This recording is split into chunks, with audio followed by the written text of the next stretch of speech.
this is John and Steve from Midlands Metalheads Radio, and today we're speaking with Tina and Og at HRH Prog 7. How are you doing, guys? Good. We finished 2 sets already today. Oh, wow. Yeah. Because I think you did an acoustic set around about lunchtime, didn't you? That's right, yeah. And then a full electric set. Yeah. Yeah. How did it go? They both went really well. Yeah, very enjoyable. Yeah. Both.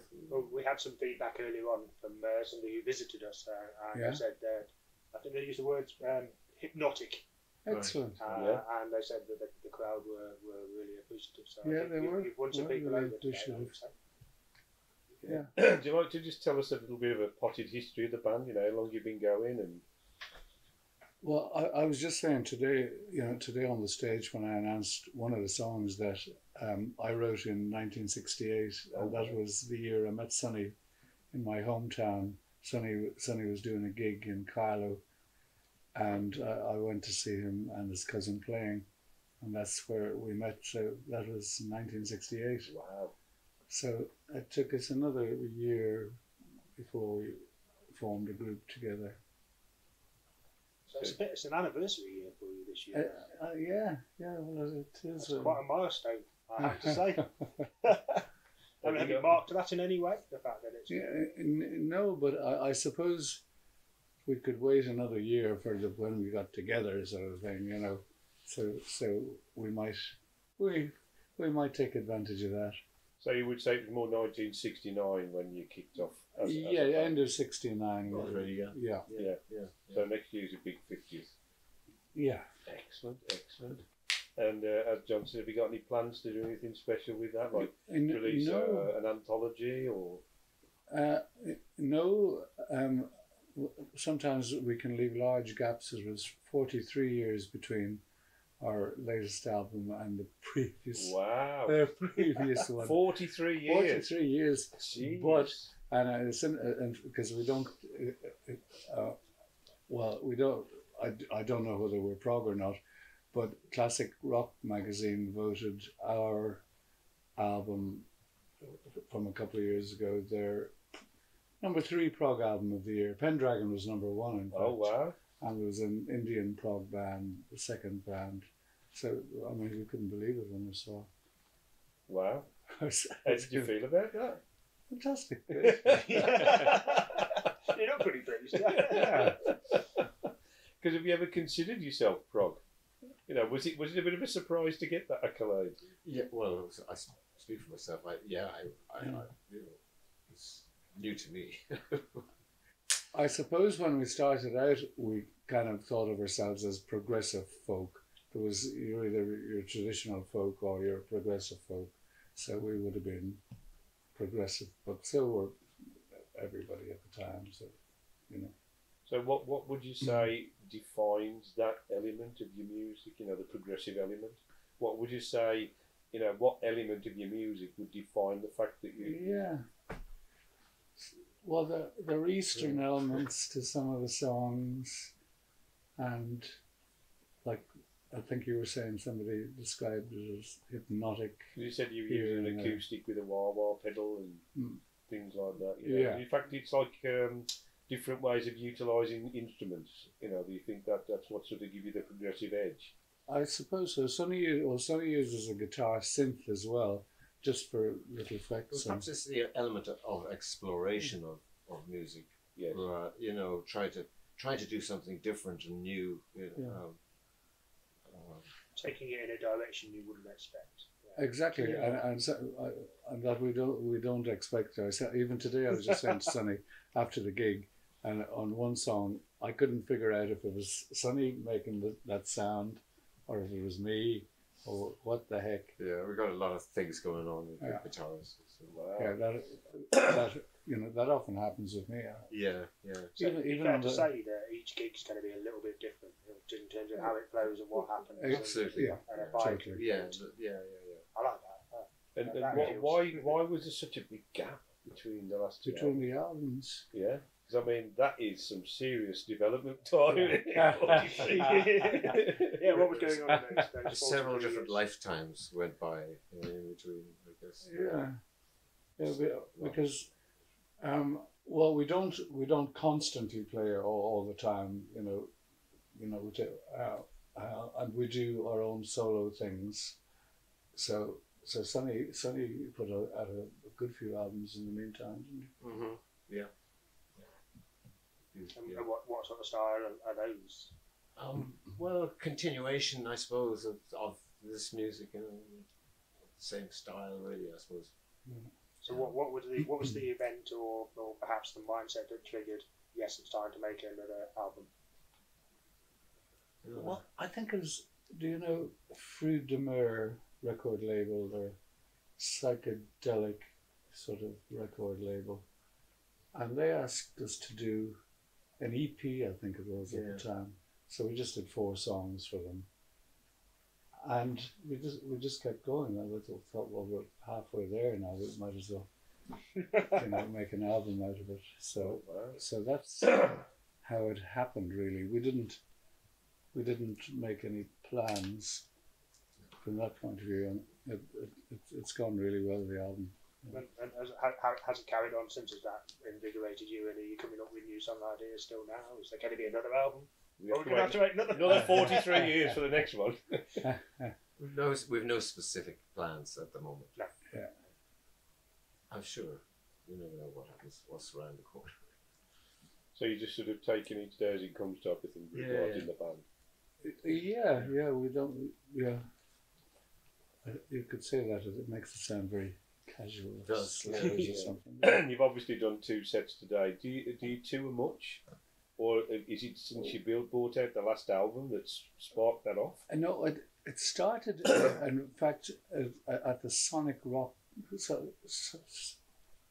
Solstice Rock Festival. The Space Rock Festival. Oh yeah.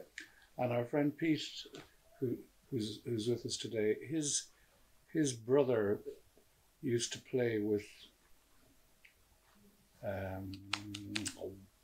kind of that band, sort of very easterny. Quintessence, yeah. Oh yeah.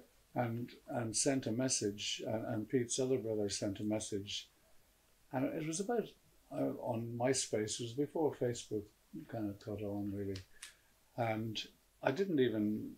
I thought, he was expressing interest that we might like to come over for the festival. So we did, and we met Pete literally on the way into the festival. Got chatting, and we got on really well. So Pete's organised all the tours since then. Okay. So that's how it happened again, totally by accident, really. So obviously you tour in Ireland. Do you do that regularly, or we just do a gig here and a gig there, like job and knock? Yeah, that sort of thing. We did one in Dublin at the beginning of November, and we're doing one in County Wicklow at the end of November. So from that point of view, we tour 2 or 3 times in UK in the year. Like we're coming back in June, and then there's something else next November. Right, and are those festivals again? Or? I don't know what they are. Some of 1 or 2 of them would be places we played. Like there's a good rock club up in Sheffield, the Greystones, and that gets everybody from Dwayne Eddy to prog bands. Wow. And although there's just the 2 of you, do you ever bring anyone else in? No. You don't feel you need to? Not really. You've never thought of bringing in someone else to sort of expand the sound? Well, Al Stewart wanted to join the band. In fact, I saw it in an interview he did with Guitar Magazine last year. Picked it up in the shop, and he was saying I tried to join Tír na Dóg, but he said I wasn't Irish enough. So Al, when we got together first, I think we were playing in a folk club in London, the Troubadour in Earl's Court, and Al saw us playing, and then he turned up at another gig, and one night he loved a little sports car, MG special sort of thing, and then he got a Ferrari after that, and like he'd turn up at our gig in his little sports car. And I remember one night we were getting ready to play, and I called somebody aside and I said, Al wants to. I bet he wants to join the band. I just know it. So we said, well, what do you think? We both said, nah. No. So I remember he said, look, I wouldn't even sing. I'd just play bass or something. Yeah. No. You're not Irish enough. Get that printed on a t-shirt. No, it had absolutely nothing to do with him not being Irish, No. But it would have looked funny, us arriving in our high ace and him in his Ferrari. That is quite the image. Bit too upmarket. Bit tue upmarket for you. So where would you say your influence is pretty much the Irish folk scene? Would you say that's where you pull most of your influences from? I don't know. It is. All over the shop, Yeah. really. I mean, multiple influences, I guess, at this stage, Yeah, because when we started, there wasn't really an Irish folk scene, was there? Even, I mean, there was no Clanners or Daydannans or any of those. Yeah, Sweeney's Men, but Sweeney's Men. there was things, all right, but it was hard to make a living in Dublin, or to progress. So we sort of came over here and started. And just arrived again. No, we didn't even have a one phone number between the two of us. Saved up 30 quid each. And the first day we got a 2-night-a-week residency in a pub in Petticoat Lane for Saturdays and Sundays. We got a flat that I was living in for the following 5 years. And we met a guy at a party that night.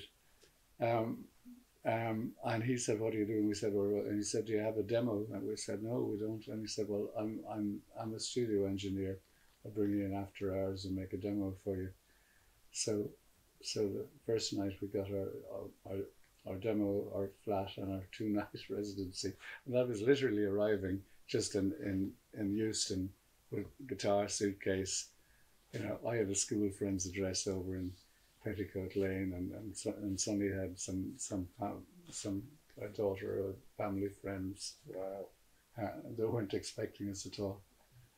Did that demo ever see the light of day? It did. We brought it to Island Records, and they weren't taking on anybody at the time, but said go to Chrysalis.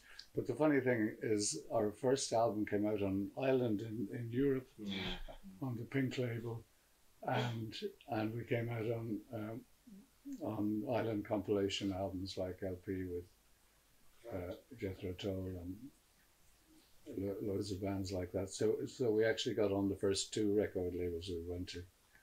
That's not a bad success rate then. That's pretty good, isn't it? What label are you on now? It's just our own label at the moment, Turner Records. But a couple of other people like Fru Demir put out some tracks, and they put out that EP. And what's the other? John Cameron's label. It's terrible. We don't know her. In fact, they've just released our Dark Dance album on LP. Oh. Released on vinyl. Yeah. So was it released on vinyl back in the day when you released the album 43 years ago? Was that a vinyl album? Oh, there was nothing else. Well, that's all there would have been, wouldn't it? 43 years ago. Were the cassettes 43 years ago? Yeah, they were. Actually, it did come out on cassette. Now that you mentioned it, and 8-track cassette. Wow. Somebody told me. Yeah. So full circle again. You kind of, by doing that 43 years ago and doing it a couple of years ago, you kind of missed that lull where vinyl died and then came back. Yeah, so totally. Yeah. Like it never went away. Yeah. And obviously, when you recorded the new album, did you, with all the new digital technology and so on, was it a completely different story recording the new album what it was the original, the one you did 43 years ago? Totally, really, because like our last Chrysalis album in Chrysalis Records, that was done in Air London Studios, which is like the most expensive studio in the world at the time. And like our new one, we just do in the living room. Yeah, and it sounds sounds just as good, really. Yeah. And did the fact that it was easier to record now, did that play a big part in you bringing out another album? You know, did it sort of factor into the? Yeah, if you'd have had to go to that studio and look at it again, Yeah. put you off Yeah. doing it. Oh, definitely, yeah. Because I mean, you're running up an enormous bill with record company, Couldn't have. you know, and that was taken out of your royalties before you got a penny, literally, you know. So, yeah. So the time was right for the new I album. think so, yeah. I haven't had the opportunity to hear it yet, but it was things like wah-wah acoustic guitars and synth guitars and things like that. Yeah, Making hypnotic sound, it's something that appeals to Well, me. So it's, I'll be investigating. it's quite a mixed. It's quite a mixed from one track to the next, really, and it's not too. We might have given you the wrong impression there. There's one or two, but it's a quieter sort of album, really, isn't it? They seem to have gone down very well early on today. Absolutely. Yeah, I quite enjoy the acoustic set, really, because we never do that. Just plug in the guitars and there's no effects at all. For the first, I mean, we just did a few songs, but it was nice to do it like that, really, wasn't it? Excellent. Well, guys, thank you very much for your time today. Well, thank you. Taking the Steve. time and coming speaking with us. Glad Thank everything you went for well having for us. you, and we look forward to the next album. Maybe not so long, you know. Don't leave it so long next time. I hope. Yeah, thank you very much. Thank you very much. Thank you. Thank you very much. Cheers, matey.